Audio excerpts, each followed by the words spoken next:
Today we're talking about something really special, a collection of forgotten Mexican meals.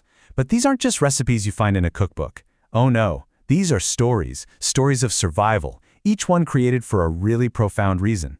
We're going to dive into the food that did more than just fill a stomach, it fed the soul.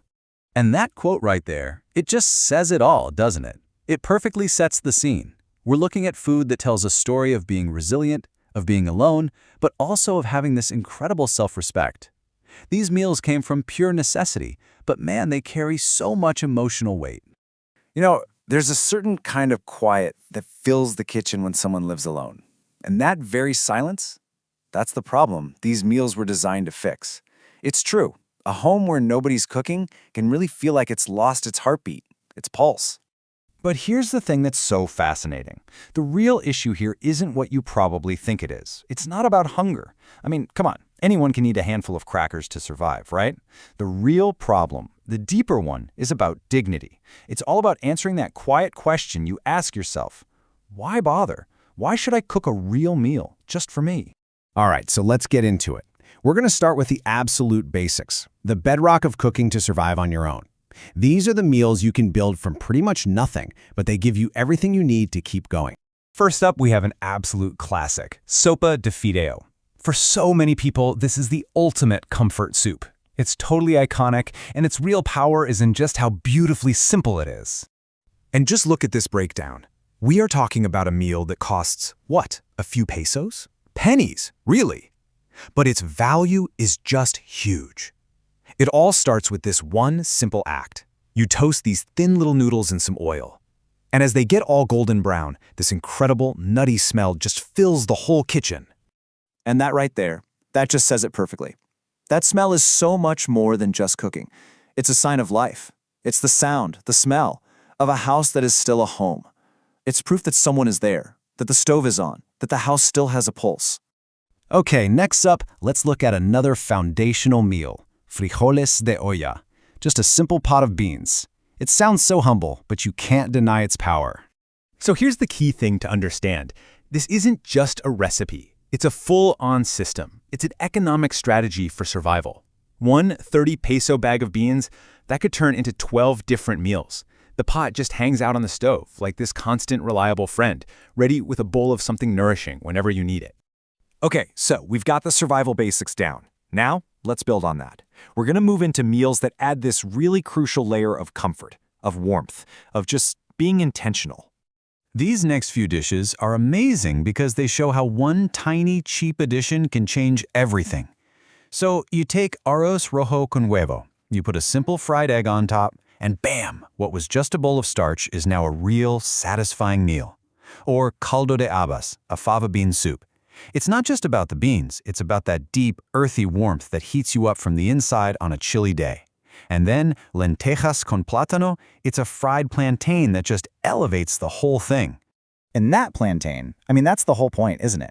It becomes the reason you actually get a plate out. It's a choice you make to sit down, to treat yourself to a proper meal, instead of just, standing over the counter eating out of the pot. It's a tiny, powerful act of self-care. Okay, get ready, because this next part is where you see the absolute engineering genius of Mexican home cooking. It's all about taking what someone else might call scraps and turning it into something hot, delicious, and full of dignity. So think about this. Chilaquiles and Enfrijoladas. They both start with something you might just throw out, stale tortillas. For chilaquiles, you just fry them up and simmer them in some leftover salsa. For Enfrijoladas, you dip them in a sauce made from leftover beans. And in minutes, what was almost trash becomes a hot, comforting, amazing meal. And this line, man, it just hits so hard. This incredible way of using everything, of wasting nothing.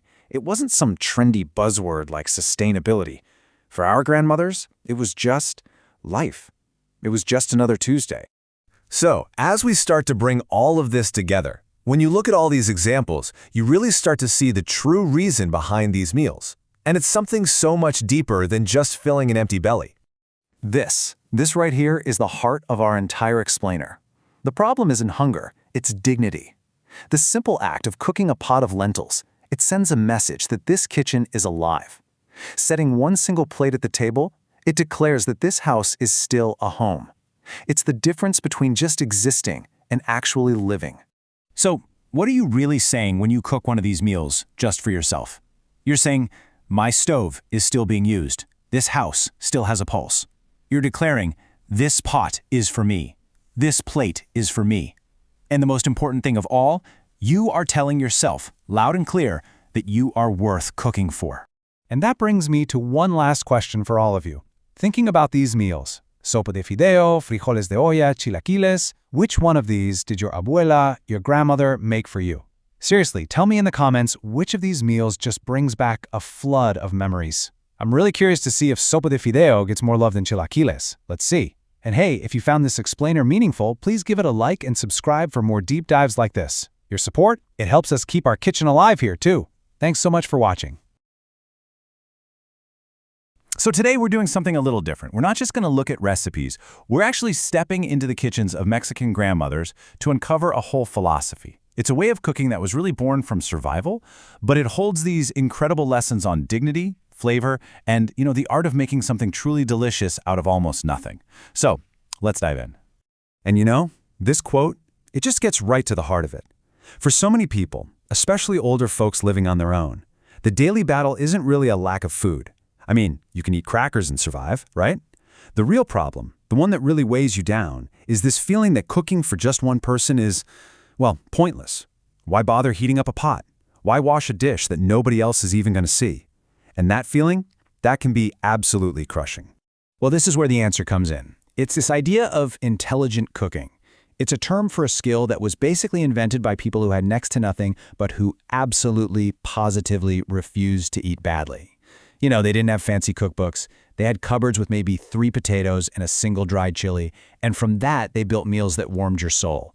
It's literally turning scarcity into an art form. All right, so our first big lesson is all about alchemy. It's about the genius of looking at something old, something that other people might just toss in the trash, and seeing the potential for something totally new and delicious. And this right here, this slide just says it all, doesn't it? It's all about a shift in perspective. Where most of us just see waste, stale, hard tortillas, a Mexican grandmother, an abuela, she sees the foundation for at least 2 different hot meals. Nothing, and I mean nothing, gets thrown away. Everything just becomes the next meal. Okay, so take entomatadas, for example. These are kind of like the forgotten sister of enchiladas. The whole idea is the same, but it's so much simpler, cheaper, and way, way faster. You just take those stale tortillas, you dip them in a quick sauce made from some roasted tomatoes and garlic, and boom, that's it.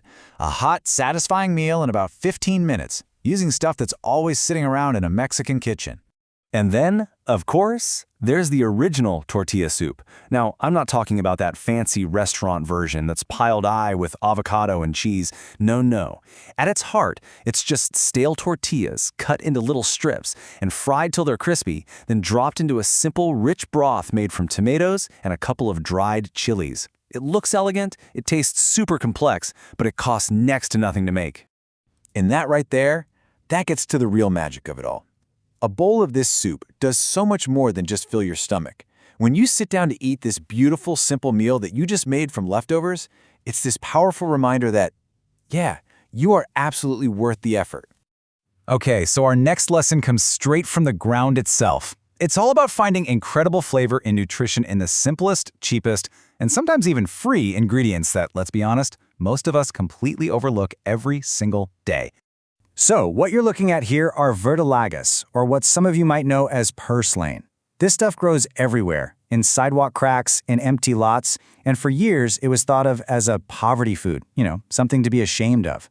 But it turns out this so-called weed is actually a superfood, packed with omega-3s and vitamins.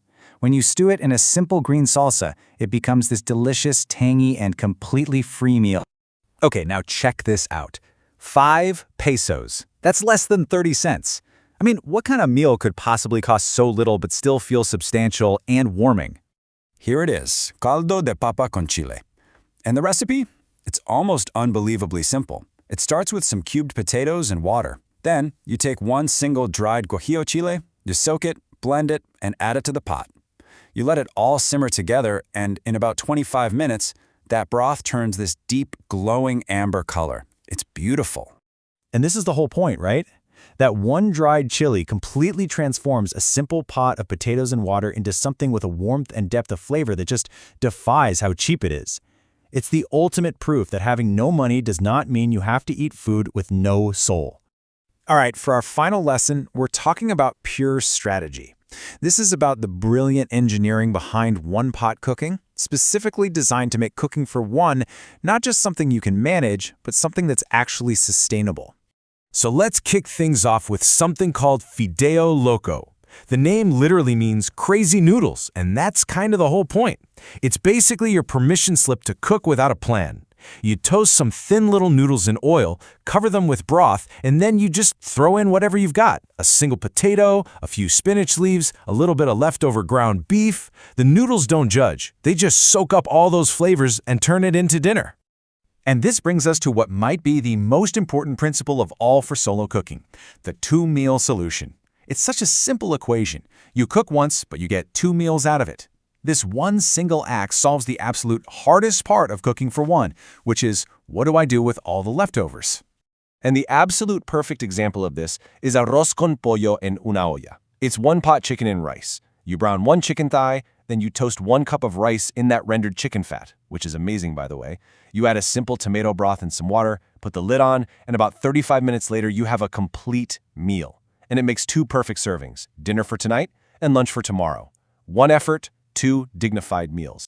So, when you step back and look at all of this, the alchemy with leftovers, the wealth you can find on the ground, the sheer engineering of it all, you start to realize that these meals are so much more than just food. They're a statement.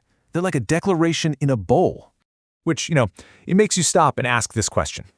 After seeing all of this, what does it really mean to cook something real for yourself, especially when you're all alone? Well, it means your stove is on, and the smell of toasting noodles or simmering chilies is proof that your house still has a pulse. It means your kitchen isn't just a room with some appliances, it's a space that matters. And most importantly, it means you believe that you are worth the time and the care it takes to cook. And that's the real secret, These dishes, they might have been born out of poverty, but their purpose isn't about being cheap. It's about the defiant act of being alive. It's about saying your body matters enough to feed it something that came from a stove, that took time and heat and care, even if that care just came from your own 2 hands. So I want to leave you with this question. Looking at these dishes, the fideo, the caldo de papa, the sopa de tortilla, which one of these brings back a memory for you? Did your abuela, your grandmother, did she make any of them? Go ahead and tell us your story in the comments. We'd really love to hear if your grandmother could also just make a masterpiece from a few simple ingredients. If you enjoyed this explainer, please give it a like and subscribe for more. Thanks so much for watching. Today, we're diving into 6 simple, one-pot Mexican meals that are, they're so much more than just recipes. We're talking about food as medicine, as a direct line to history, and as a really powerful form of self-care. This is all about how a single pot simmering on the stove can become a true act of survival and dignity. This quote right here, it just gets to the absolute heart of what we're exploring. When you're sick or just feeling down, the simple act of making one of these soups, it becomes a ritual. It's a way of telling yourself that you are worth caring for, that you're worth healing, even when you're the only one there to do it. So here's the core idea we need to unpack. These meals, they solve a problem that isn't just about an empty stomach. For someone living alone, the real challenge can be that feeling that cooking for just one person is kind of pointless, right? Why bother heating up a whole pot for just yourself? Why wash a dish nobody else is going to see? The problem isn't hunger, it's dignity. And this, right here, is the solution. Choosing to cook is a decision. It's this quiet act of self-sufficiency. It's a declaration that you, yourself, are worth the effort. It takes the kitchen from just being a silent room and turns it into a place of life. It really is the difference between just existing and actually living. Okay, so let's start with what we can call the kitchen apothecary. These are meals that are basically medicine in a bowl. You know the kind I'm talking about, the food that feels like a big hug from your grandma, specifically designed to bring you strength and just deep, deep comfort. First up, we have Caldo de Pollo con Hierba Santa. This is the classic sick day meal in southern Mexico. It's a simple chicken broth, but the absolute game changer is the Hierba Santa leaf. As it simmers, it fills the entire kitchen with this incredible, one-of-a-kind aroma. It's kind of like anise and root beer mixed together. That smell alone is just healing. And here's the really crucial point. When you're all alone, the ritual itself becomes your caretaker. The whole process, the chopping, the simmering, that amazing smell filling your home, that entire act is what nurtures you. The soup literally takes over when you can't quite do it for yourself. Next up in our kitchen apothecary is Caldo de Albóndigas. Now this one's a heartier broth from Mexico City, and it's famous for that deep, smoky flavor you get from chipotle peppers. It's just loaded with chicken and chickpeas, another soup that's practically a prescription for when you're feeling under the weather. And Caldo de Albóndigas is the perfect example of this concept, the architecture of solo survival. I mean, just think about that ratio for a second. 1 hour of your time and energy buys you 3 whole days of not having to worry about what to eat. When your energy is low, that trade-off is absolutely everything. It's not just a recipe, it's a brilliant strategy. All right, now we're going to shift our focus a little bit from the body to something deeper. These next meals, they connect us to the land itself and to culinary traditions that have somehow survived for centuries. This is food that actually tells a story. Take this one, sopa de habas con nopales. It's this incredibly earthy soup made from fava beans and diced cactus petals. And what's so amazing about it is that its ingredients come straight from the fields. This isn't really a meal you buy at a store. It's a meal you grow. You're getting a direct taste of the Mexican highlands. And just look at what it's doing for your body. It is packed with fiber, iron, and vitamin C. Those fava beans, they give you lasting energy, they keep you feeling full. And the nopales, the cactus, are really well known for helping to regulate blood sugar. So this is a meal that's actively working to keep you healthy from the inside out. Okay, get ready for this next one because we are about to taste actual history. I'm not exaggerating. We are talking about a recipe that is literally older than the country of Mexico as we know it today. That's right. This next dish, called Chileatole, is over 500 years old. Its existence was actually documented by Hernán Cortés himself when he arrived in the Aztec Empire.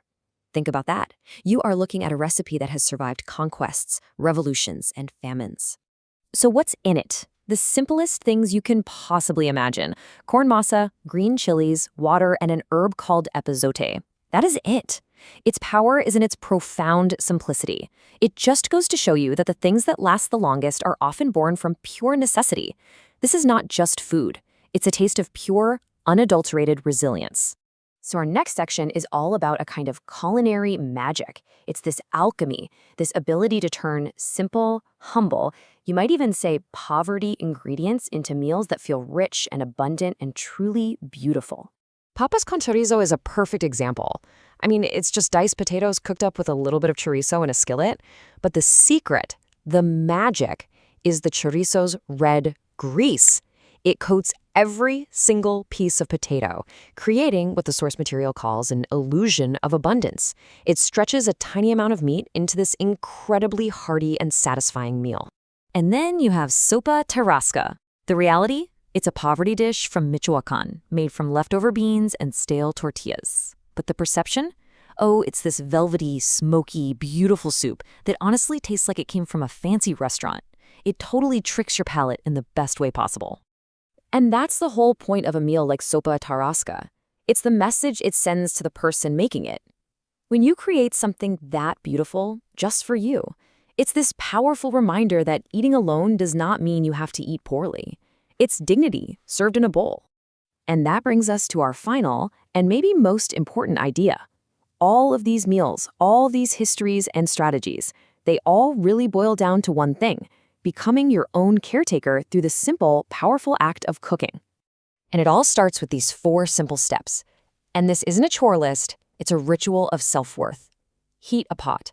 Make something real, not out of a bag. And this part is key. Sit down at a table, not on the couch. Use a real bowl, eat slowly. You're giving yourself an actual experience, not just refueling.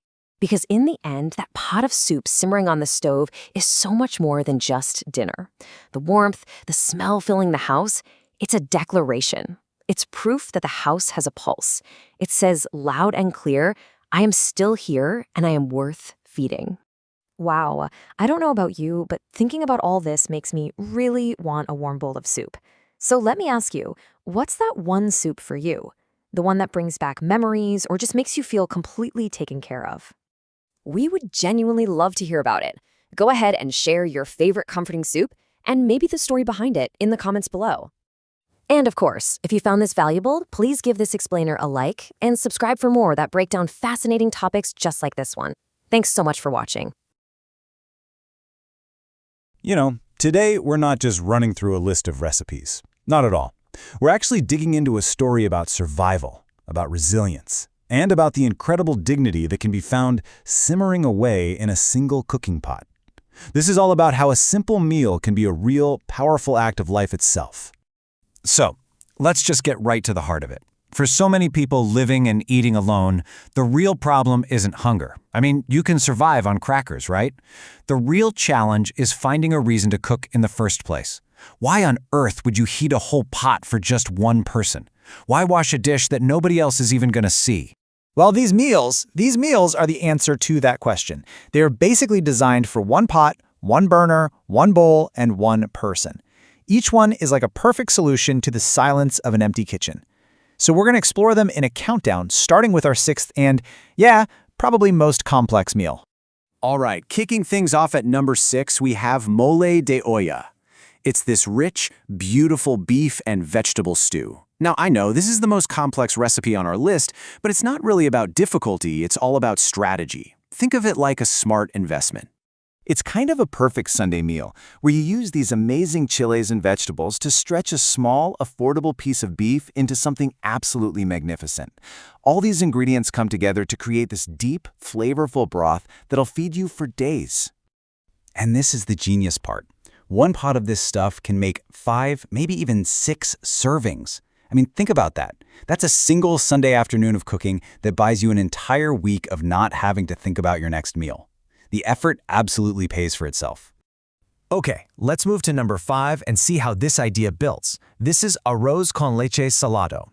And no, I have to say this right away, this is not the sweet dessert. This is the savory version, a meal of last resort that completely refuses to taste like one.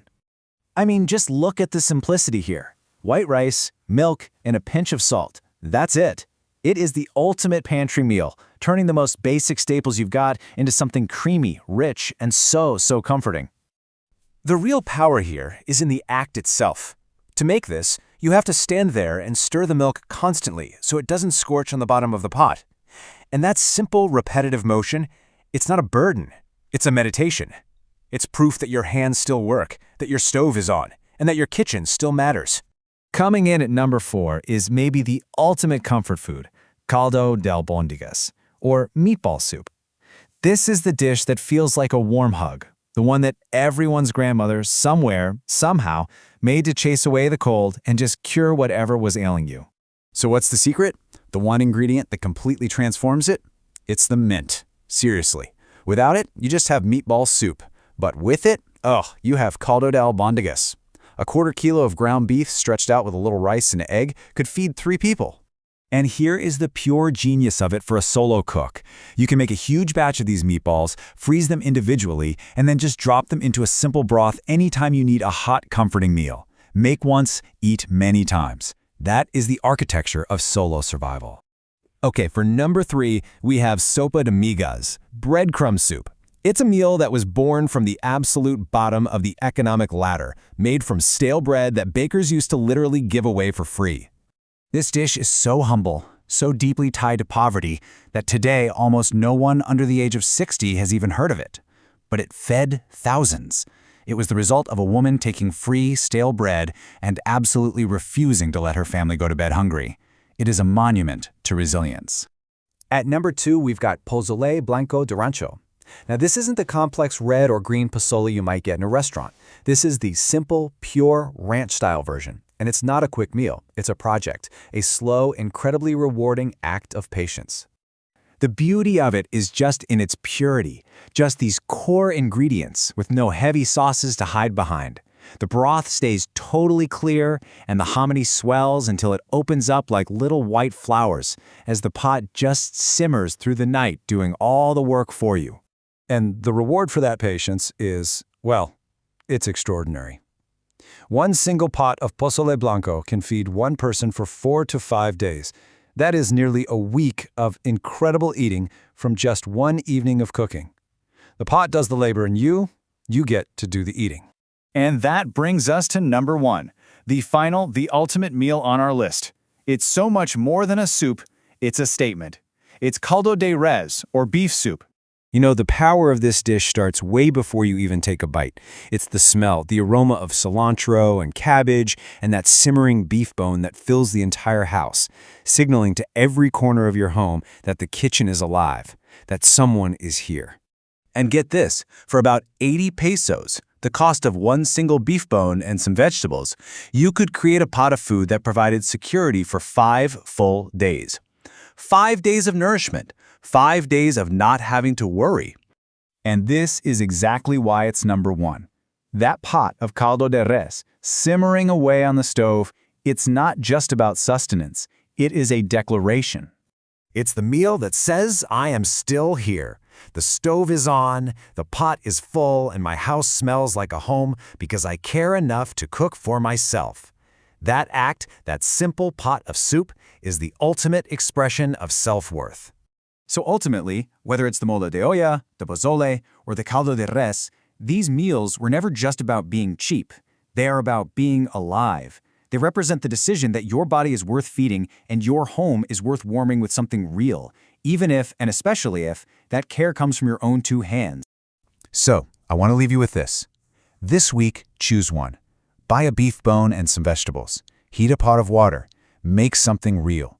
And please, don't eat from a bag standing over the counter. Set a place at the table, use a real bowl, and just eat slowly. Because the simplest food, made in one pot and eaten alone, can still be a profound act of dignity. So, tell us in the comments, what meal for you is a declaration that you are still here? We would love to read your stories. And hey, if you found this explainer meaningful, please like and subscribe for more.